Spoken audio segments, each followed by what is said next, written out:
Hi, today I'm going to tell you a story about a 16-year-old girl whose life changed forever after one summer. It's a raw and painful drama, and if you want more stories like this, make sure to subscribe and leave a like. The summer camp was supposed to be just another adventure. The bus rattled down a narrow country road, windows half open against the heat, backpacks sliding across the aisle. She sat by the window, staring at the endless green fields rolling past, trying to convince herself these 2 weeks would be nothing more than games, bonfire songs, late-night laughter, and a little freedom from school and her parents. She had no idea that this summer would split her life in two. The campground smelled of pine and damp wood. She shared a creaky wooden cabin with 3 other girls from her class, where the door never shut properly, and the window panes whined with every breeze. That first night, everyone gathered in the big clearing. A fire roared to life, sparks drifting into the sky. Someone strummed a guitar, voices overlapped into a messy choir, and the stars seemed closer than back home. She sat cross-legged on the grass, laughing with the others, when she noticed him, her classmate, the one she had barely spoken to all year. He tossed a stick into the fire, leaned toward her, and whispered a joke only she heard. She smiled, and in that instant, something shifted. The following days passed in a blur of activities. Team games on the field, morning runs through the forest, afternoons by the lake. She started noticing how he always ended up in the same group as her, how their eyes met across the dining hall, how his hand brushed against hers a second longer than necessary. It was subtle at first, just enough to make her chest tighten in a way she hadn't felt before. One evening, the camp held a night hike. Lanterns bobbed along the trail as counselors tried to keep the kids in line, but she and he fell behind, walking slower than the rest. The forest was alive with crickets and the rustle of leaves. He asked her if she liked it here. She nodded, though her pulse was racing. When their shoulders touched, neither of them stepped away. By the time they caught up with the group, the air between them was charged with something unspoken. The nights grew warmer. After the camp disco one Friday, when the counselors thought everyone was asleep, she slipped out of the cabin, barefoot on the cool grass. He was waiting by the benches near the basketball court, a nervous grin on his face. They whispered, laughed, leaned closer. The music from the hall had faded, leaving only the distant hum of the forest. When he kissed her, it was clumsy, almost awkward, but it made her dizzy. What followed felt like a secret too big for words, something they didn't fully understand, but couldn't stop. She returned to her cabin past midnight, heart pounding, her hair smelling faintly of smoke and pine. She lay awake, staring at the ceiling, her mind replaying every second. She didn't know what this meant, or what would come next. She only knew she felt both terrified and alive in a way she never had before. The days after blurred together with stolen glances, hurried conversations, and the thrill of something forbidden. She promised herself it was just camp magic, a story to remember, and then let go when they returned home. But deep down, a knot of fear began to form. One she pushed aside, refusing to name. Back home, everything looked the same, but nothing felt the same. The streets, the school hallways, even her bedroom walls seemed smaller, as if they were pressing in on her. She carried the camp with her. The firelight, the kiss, the moments that had seemed too big to fit into memory. For the first few days, she smiled secretly at herself, holding on to the feeling like a hidden treasure. But then slowly the unease began. Her body felt strange. At first it was small things, tiredness that clung to her even after long nights of sleep. A dull nausea in the mornings she blamed on bad cafeteria food. She skipped breakfast more often, pushing away her mom's questions with a shrug. Then her period didn't come. She waited. Another week passed, and another. The knot in her stomach tightened until it was hard to breathe. At school, she tried to act normal. She sat through math, pretending to take notes, but her mind kept circling the same thought. She refused to speak aloud. In biology class, when the teacher talked about reproduction, her palms grew sweaty, and she stared at the textbook without seeing a single word. Her classmates laughed and whispered, but the sound felt far away, like it came through water. One afternoon, she went to the pharmacy alone. Her heart hammered so loudly, she was sure the cashier could hear it. She mumbled something about "for a friend" as she bought the test, shoved it deep into her backpack, and rushed home. She locked the bathroom door, hands trembling as she unwrapped it. Minutes felt like hours. When the second line appeared, sharp and undeniable, her vision blurred. She dropped the test into the sink and gripped the counter with both hands. 16. Pregnant. She wanted to scream, but nothing came out. Instead, she sat on the bathroom floor, knees pulled to her chest, staring at the tiles until they seemed to swim. How could this be real? How could life keep moving outside that door when everything inside her had stopped? That night, she didn't sleep. Every creak of the house felt like a threat. She imagined her parents finding out, imagined their voices, the disappointment in their eyes. She imagined the whispers at school, the smirks, the cruel laughter. She told herself it was impossible, that maybe the test was wrong, but the hollow feeling in her chest told her the truth. The next day at school, she couldn't hold it inside anymore. At lunch, she pulled her best friend aside, heart hammering so hard she could barely speak. "I need to tell you something," she whispered. When the words left her mouth, "I think I'm pregnant," her friend froze. For a moment, silence stretched between them. Then came the questions, sharp and rapid, like stones thrown one after another.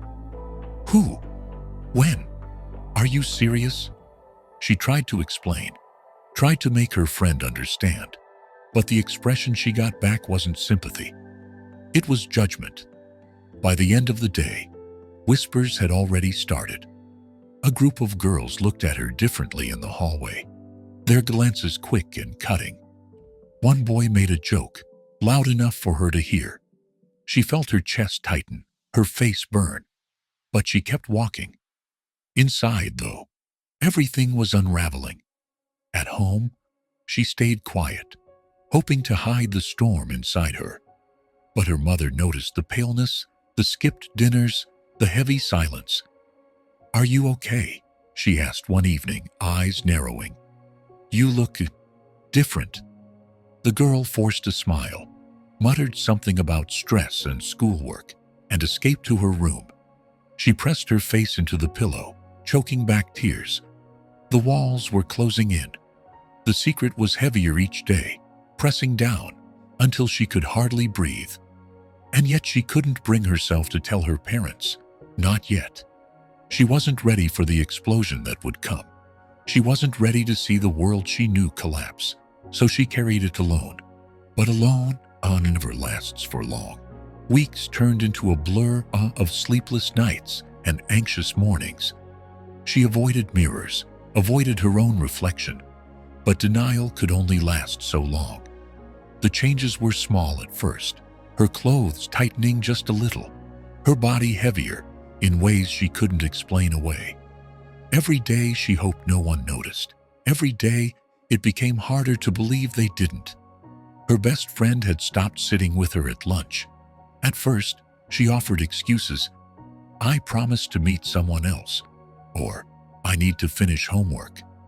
But soon the excuses disappeared, replaced by silence and sidelong glances across the cafeteria. Rumors spread like wildfire. Whispers followed her down the hallway. She caught words like slut and stupid, tossed carelessly, sharp enough to slice her open.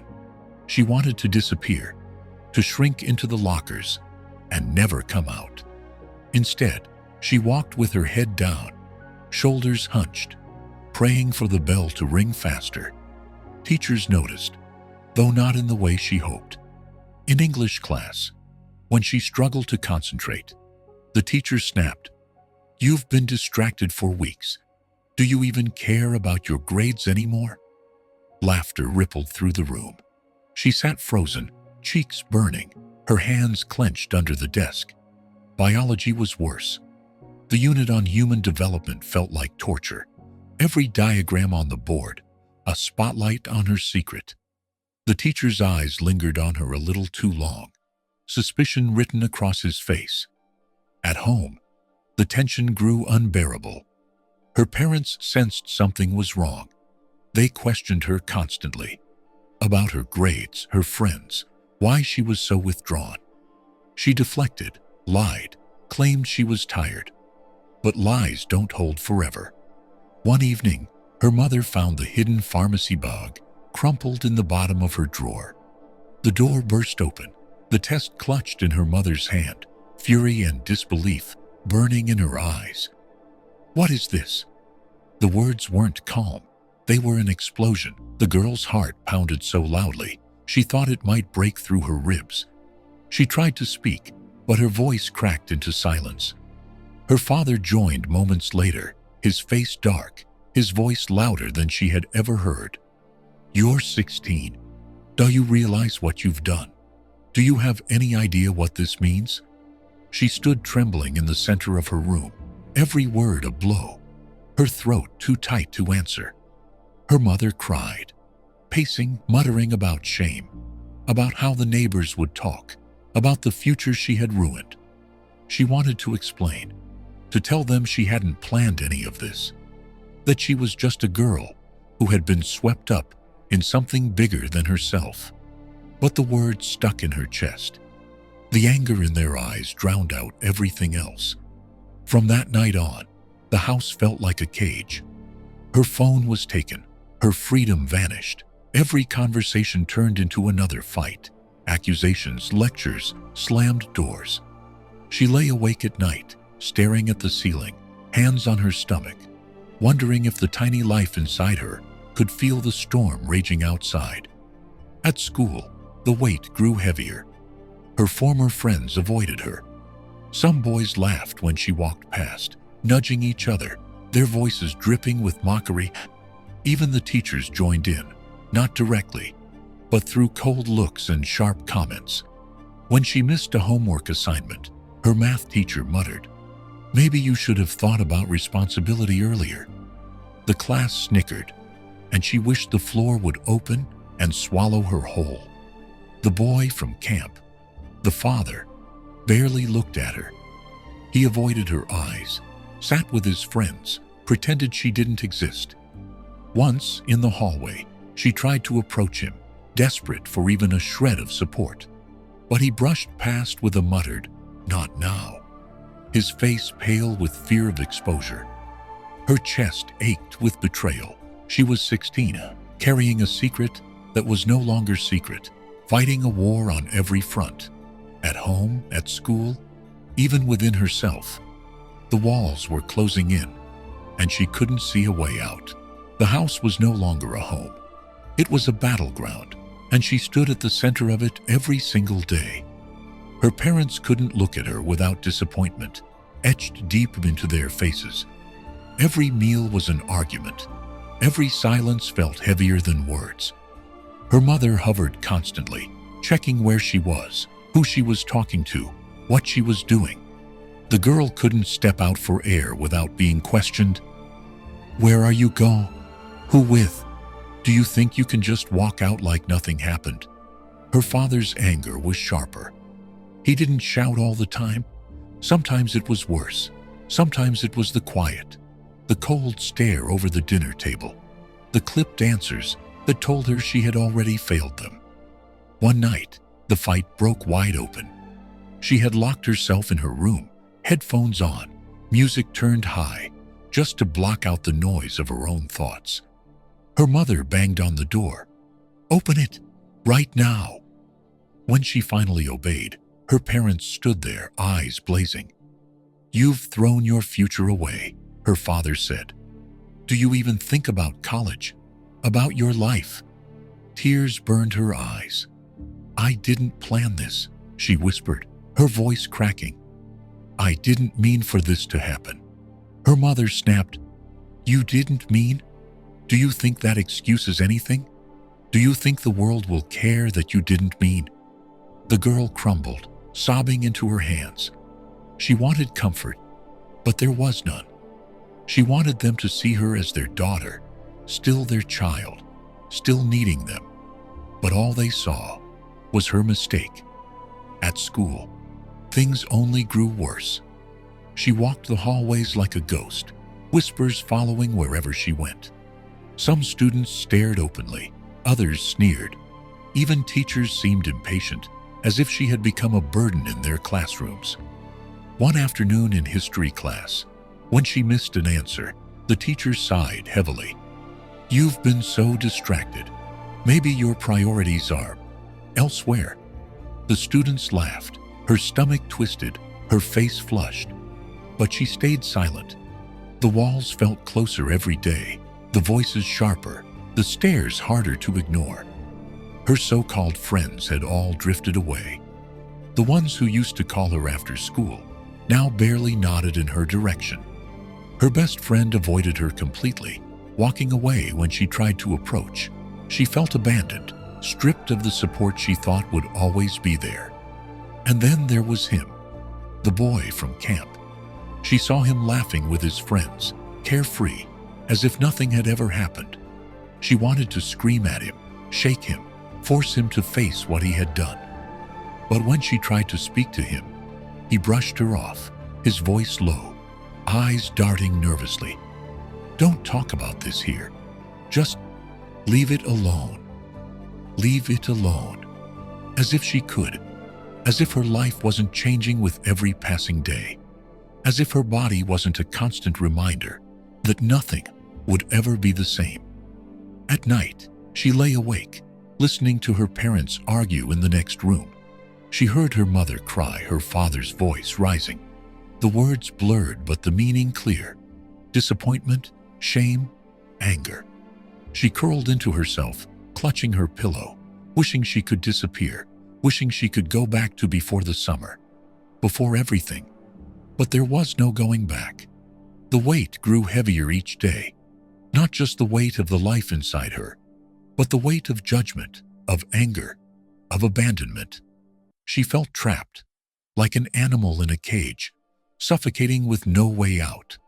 And yet, somewhere deep inside, a tiny flicker of resolve began to form. She didn't know what it meant yet, or where it would lead, but she knew one thing: no one was coming to save her. If she was going to survive this, she would have to find her own strength. By the time autumn settled in, school felt like a hostile territory. Walking into the building each morning was like stepping onto a stage where everyone had already chosen their roles: the gawkers, the whisperers, the mockers, the silent judges. And her. She was cast as the scandal, the lesson, the warning whispered from one locker to the next. The teachers noticed. They always noticed. But their responses were far from kind. In math class, when she stumbled over a problem on the board, the teacher's sigh carried across the room. "You need to focus," he said sharply. "You think life will just hand you answers?" The snickers that followed were louder than the chalk, scraping from her trembling hand. Biology was worse. During a lecture on fetal development, the teacher glanced directly at her while describing each stage. The implication was cruel, deliberate, a spotlight she couldn't escape. Her classmates' eyes darted toward her, some with smirks, others with pity. She wanted to sink into the floor, to vanish entirely. It didn't stop there. In English class, when she failed to turn in an essay on time, the teacher raised her voice. "This class is not an excuse to neglect your responsibilities. Some of you seem to think your personal lives are more important than your education." The words weren't addressed by name, but everyone knew. Heads turned.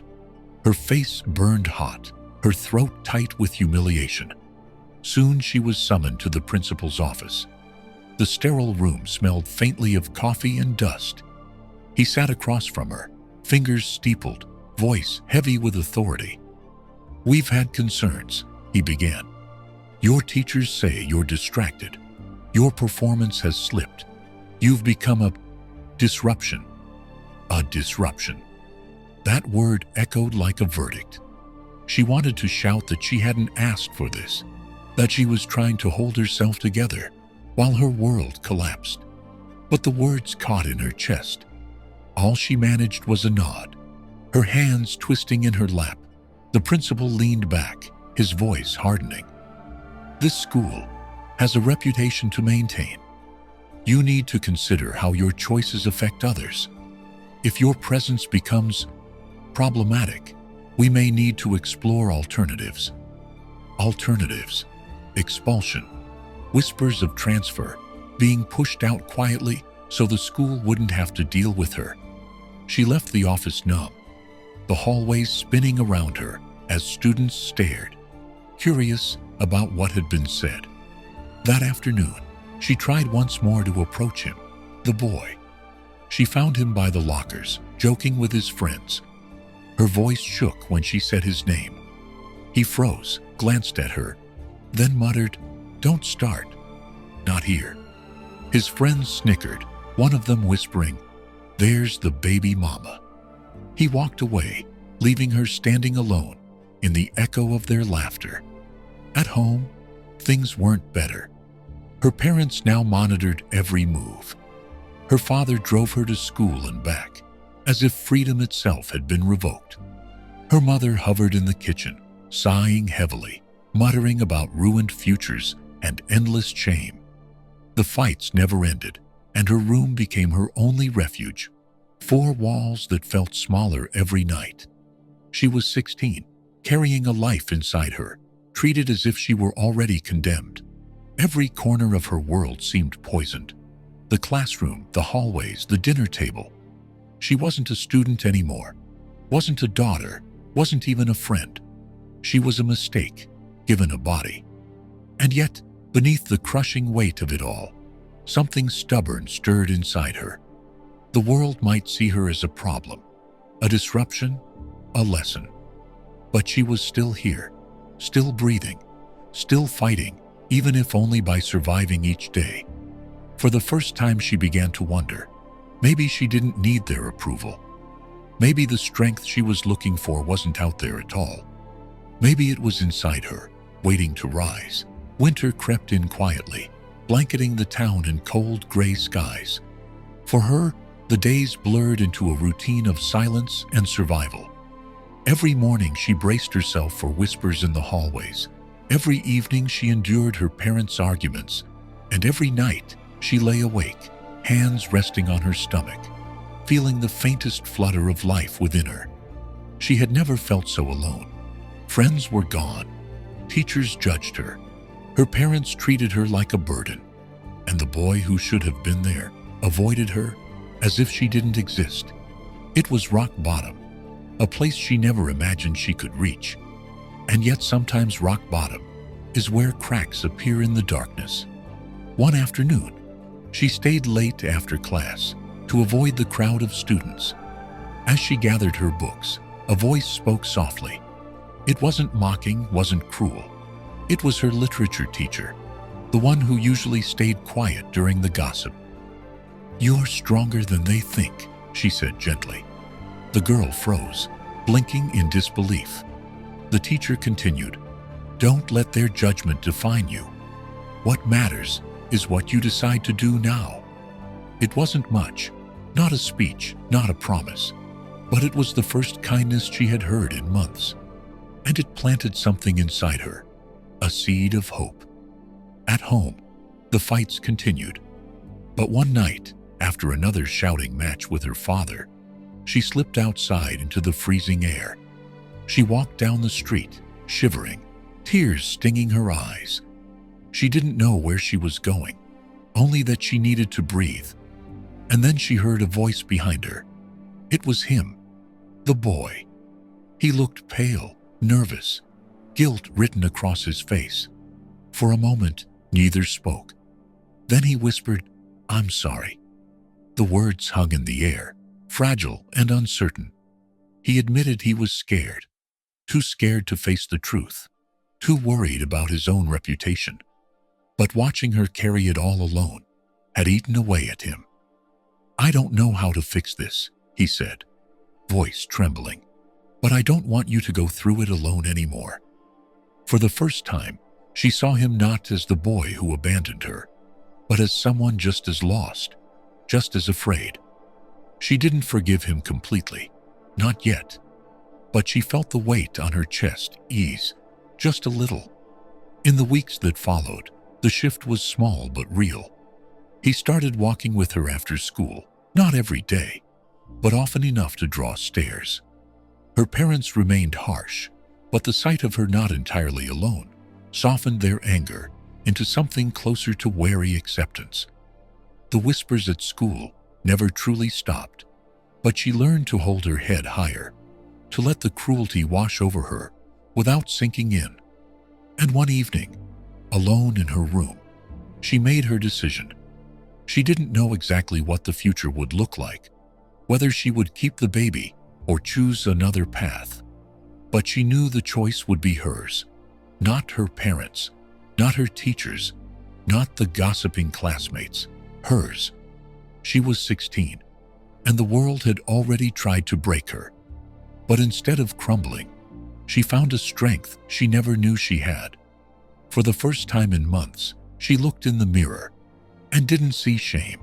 She saw a girl who had fallen, who had been judged, abandoned, and humiliated. But she also saw someone still standing, someone who would keep standing. The story wasn't over. It was only beginning.